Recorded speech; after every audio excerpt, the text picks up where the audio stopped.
Les gars, j'espère que vous allez tous bien. On se retrouve aujourd'hui avec une nouvelle vidéo d'actualité. Il n'y a pas beaucoup de sujets, les gars. Je vais faire une vidéo très rapide comparée à d'habitude. On va surtout parler de Francis Ngannou, les amis. Une très grosse nouvelle. Je pense qu'il y en a beaucoup qui sont au courant parce que voilà, j'ai tardé à la faire, exceptionnellement. Donc on va parler de Francis Ngannou, de John Jones, de Thomas Spinal. On va parler de Dricus du Plessis, de Khamzat Chimaev et de Nassourdine Imavov. Donc les amis, ça va être... Il y a pas mal d'infos, moi, qui me réjouissent. Je suis content, je vais vous expliquer pourquoi. Et on commence tout de suite avec cette info-là, les gars. Attendez, je vous mets ça. Il y a Dricus du Plessis, les amis, qui a parlé de Nassourdine Imavov et de Khamzat Chimaev. Et il a fait une déclaration un petit peu spéciale. Et vous allez voir que Nassourdine lui a répondu, en fait. If he pulls out of this fight early, I will not fight Imavov. I'm a fan of his style. I think he's great. I think Imavov's very... I don't know. You know, the track record is not good. 6 pullouts, 8 fights. She has 8 wins, and you see 6 pullouts. There is a 50% chance almost, like what's that, 60% of fights versus he has a 40% chance of pulling out. But that's not how I work. I train for the fight. I have to be honest, if he pulls out of this fight early, I will not fight Imavov. Because I want to fight Khamzat. I don't want anything else. If I'm already there, you know, 2 weeks, I'll fight Imavov if he pulls out. But if he pulls out on 4 weeks, I'm not going to fight. I'll wait for him to be ready because I want to beat him because he's the best right now. I want to fight only the best of the best. And Imavov deserves this. He's the number one contender. He's number one contender, but, you know, he beat a guy that I just beat. So... what do you think of him? I think he's a great fighter. I'm a fan of his style. I think he's great. I think Imavov's very good. In my opinion, I think Imavov versus Kyle Baralo for a number one contender fight. That's what I think. Là, les amis, je sais pas si vous avez compris, mais en gros, il explique que il veut affronter Khamzat Chimaev et personne d'autre. Et si Khamzat Chimaev doit se blesser et ne peut pas combattre, bah, il veut pas affronter Imavov. Après, il dit qu'Imavov, il est très bon, etc. Mais dans un autre sens, il dit qu'il veut affronter le meilleur. Et le meilleur, c'est Khamzat Chimaev. Et il veut affronter que les meilleurs. Donc, il dit qu'Imavov est très bon, mais qu'il veut affronter que les meilleurs. Donc, voilà, c'est pas... Voilà, il y a un problème, là. En tout cas, voilà. Dricus du Plessis, on a l'impression qu'il prend pas Nassourdine Imavov au sérieux. Et que pour lui, ben, c'est un combattant de seconde zone. Voilà. En tout cas, voilà. Si Khamzat Chimaev se blesse... bah, il compte pas affronter Nassourdine. Et c'est très chiant ce genre de comportement, les gars. Vous voyez, ça, l'UFC, il y a quelques années, ça n'existait pas. Maintenant, tout le monde a son mot à dire. Non, je combats. En fait, c'est en partie à cause de John Jones. Tout le monde voit que John Jones, il dit non, je fais pas. Donc tout le monde veut faire la même chose. Et justement, par rapport à ça, Nassourdine Imavov a répondu. D'accord? Donc il a répondu, il a pas perdu de temps et il a raison. Donc il a dit merci pour les compliments Dricus du Plessis, mais tu n'es pas John Jones. Et si quelque chose arrive, tu ne vas rien bloquer. Si tu n'es pas prêt à défendre ton titre, quitte les lieux. Il a raison. Après, c'est pas question il est pas John Jones ou j'ai pas... Il y a personne qui doit faire ça. Faut arrêter, les gars. C'est en train d'éclater le MMA. Je sais pas si vous imaginez ce genre de comportement. Donc là, on a un champion détenteur du titre qui dit non, je vais pas affronter le numéro 1 de la catégorie. Le prétendant normalement numéro 1, voilà, normalement Imavov passe en priorité sportivement parlant, par rapport à Khamzat Chimaev. Mais déjà là, il se fait douiller Imavov. Et là, en plus de ça, même s'il se blesse, ben non, Dricus du Plessis, il dit non, je l'affronte pas. Mais tu fermes ta bouche et encore une fois, tu vas affronter qui on te dit, gros, et vas-y, arrêtez de faire votre cinéma là. Hey, ils sont fatigants, les gars. Je sais pas ce que vous en pensez, mais ouais, c'est une dinguerie. C'est quoi ça? En fait, ça va être dur ce que je vais dire.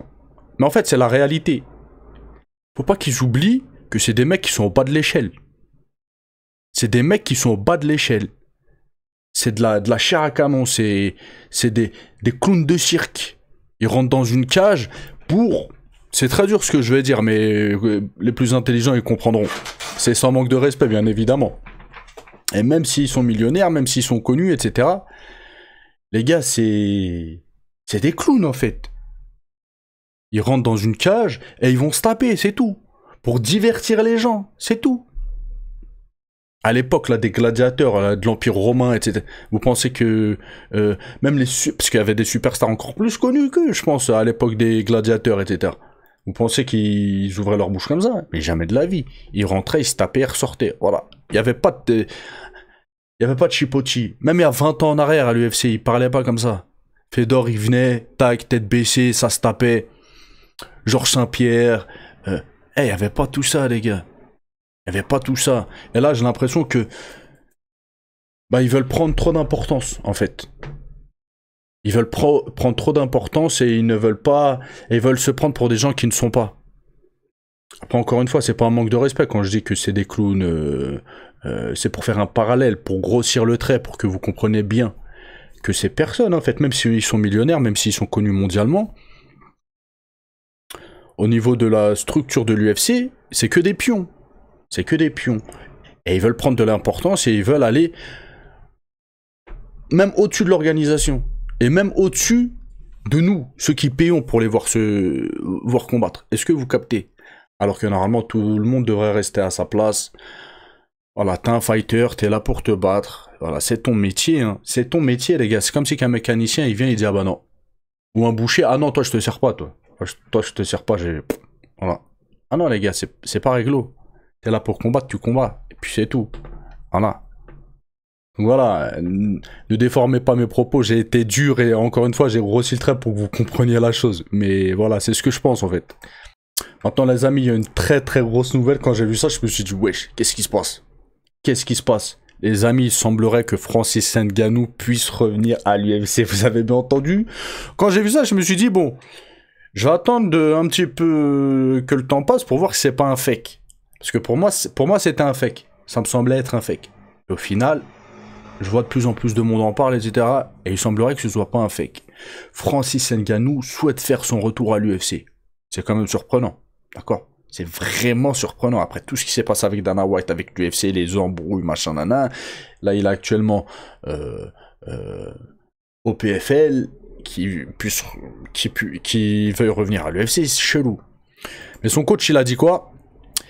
Il s'exprime à ce sujet. Il a dit à 100%, partant pour des négociations pour un retour à l'UFC. Je pense que c'est plus une question de business que d'ego. Sa motivation, ça n'est pas l'argent. C'est vrai, je pense pas que ce soit l'argent, les gars. C'est la compétition. La meilleure compétition est à l'UFC. Et je suis d'accord avec ça, les amis. Je pense pas que Francis Ngannou veuille retourner à l'UFC pour l'argent. Il pourrait rester au PFL et il pourrait continuer à combattre en boxe anglaise. C'est des gros cachets, des gros contrats. Hein. Il prend des vraies sommes en boxe anglaise. Donc s'il revient faire du MMA à l'UFC, donc s'il revient combattre à l'UFC, c'est pour affronter les meilleurs. Voilà. Et qui sont les meilleurs actuellement? Entre guillemets, John Jones et Thomas Spinal. C'est un guerrier, Francis Ngannou. C'est un guerrier. On voit... Voilà. Je vais pas citer de blase parce que j'en ai parlé il y a quelques jours. Il y en a qui combattent pour l'argent et il y a des mecs. J'avais pris le cas d'Islam Makhachev, de Dustin Poirier, de combattants comme ça qui perdurent dans le temps et qui n'ont plus besoin de combattre mais qui combattent parce qu'ils aiment ça. Et ben Francis Ngannou, il nous prouve là qu'il combat parce qu'il aime ça. Pas pour l'argent, les gars. À l'époque, il tapait les gens pour vivre. Maintenant, ça, c'est fini. C'est fini, il est gavé. Gavé. Donc là, les amis, ils vont en découdre avec John Jones. Et les gars, si Francis Ngannou retourne à l'UFC, même si, on va dire, il y retourne que pour un combat, il y a moins qu'il affronte Thomas Spinal, mais ça, on en parle un peu plus tard dans la vidéo. Donc à la suite de ça, bien évidemment, John Jones a répondu.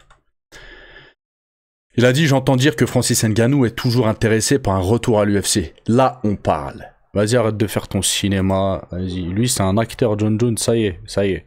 Donc il a dit, j'entends dire que Francis Ngannou est toujours intéressé. Là, on parle. C'est un vrai super fight. Un choc de champion. Pas juste du buzz. Il a été champion de l'UFC. Moi, je défends ma ceinture depuis plus de 10 ans. Tu défends ta ceinture depuis plus de 10 ans chez les 93 kilos. Mélange pas tout. Deux rois venus de chemins différents, pas juste une lutte contre un phénomène du moment. Là, il parle de Thomas Spinal. Mais vous allez voir que c'est un hypocrite, un menteur, manipulateur. Donc il a dit, c'est le genre de combat qui ajoute vraiment quelque chose à mon histoire. Du moins, de mon point de vue. D'accord, c'est vrai. Si tu tapes Francis Ngannou, c'est vrai que ce sera un gros nom sur ton palmarès, c'est vrai. Mais pourquoi tu rechignes à affronter Thomas Spinal alors que tu as affronté Cyril Gane? C'est ça, moi, que je comprends pas. Il a jamais rechigné à affronter Cyril Gane. Pourtant, Cyril Gane, c'était qui? C'était qui? C'était une superstar. C'était un champion comme Francis Ngannou. C'était un champion comme toi. Non. Mais t'as pas rechigné à affronter Cyril Gane. Il l'a affronté, il l'a tapé direct. Pourquoi pour Thomas Spinal, il chipote alors qu'il est champion de la catégorie lui aussi, champion intérimaire. Il est champion, les gars. D'accord? Pourquoi? Ça n'a pas de sens. Si t'avais eu la même ligne de conduite, t'avais dit la même chose sur tous les combattants, que ce soit Cyril Gane, non, je veux pas ces personnes, ça rajouterait à mon palmarès, etc. Voilà. Vas-y, on aurait pu comprendre. Ça aurait... En fait, ça serait logique. Mais là, c'est pas logique. Les gars, je pense qu'il est terrifié d'Aspinal. Voilà, il y en a, ils vont pas être contents parce qu'il y a toujours des petits fans de John Jones qui viennent, des Rimlin. Et c'est comme ça, les gars. Je pense qu'il est terrifié d'Aspinal et il le prouve à chaque sortie. Pourquoi il va affronter Francis Ngannou, à votre avis? Pourquoi il va affronter Francis Ngannou, Cyril Gane, mais pas Thomas Spinal? Parce que vous allez voir, il va en parler plus tard. C'est des mecs, ils ont pas de lutte, ils ont pas de sol. John Jones, là, il se dit quoi s'il affronte Francis Ngannou? Il va y avoir un danger, c'est son punch. Une fois qu'il l'amène au sol, c'est terminé. Pour Francis Ngannou, ce sera très compliqué. On a vu Francis Ngannou se rouler au sol avec Cyril Gane, les amis. Je sais pas si vous imaginez. Les deux se sont roulés au sol. Mais avec Thomas Spinal, c'est pas possible. Et vous allez voir qu'il parle mal de Thomas Spinal.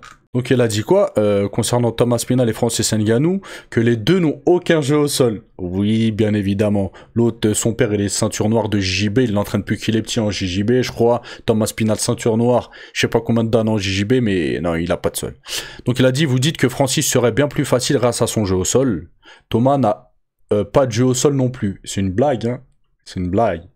En anglais, une ceinture noire... c'est comme obtenir un ruban de participation. En Angleterre, je pense qu'il voulait dire. C'est une dinguerie. Déjà, il manque de respect à tous les Anglais. Il manque de respect aux Anglais. Ce trio-là, les amis, c'est un magnifique trio, je pense. J'espère que Francis Ngannou va signer à l'UFC, les gars. Ça pourrait faire, entre guillemets, revivre la catégorie. Et pour moi, le combat, hein, le combat de l'année, s'il doit avoir lieu, c'est Thomas Spinal, Francis Ngannou. Voilà, je veux rien entendre, les gars. Pour moi, il n'y a même pas de polémique. Ne me parlez pas de John Jones, ne me parlez pas de je sais pas qui, de Topuria, je sais pas quoi. Eh les gars, pour moi, le combat de l'année, c'est Thomas Spinal, Francis Ngannou. Je veux rien entendre encore une fois. Ce serait, j'espère les amis, vraiment, hein, que Francis Ngannou va signer à l'UFC, il va affronter John Jones. Il va KO'ter John Jones et après il affronte Thomas Spinal pour faire une réunification des ceintures, pourquoi pas. Ce serait magnifique. Pour 2026, les amis, ce serait incroyable. Je sais pas ce que vous en pensez. En tout cas, le coach de Francis Ngannou, il avait dit le plus gros défi en 2024 ou 2025 pour Francis Ngannou, ce serait Thomas Spinal.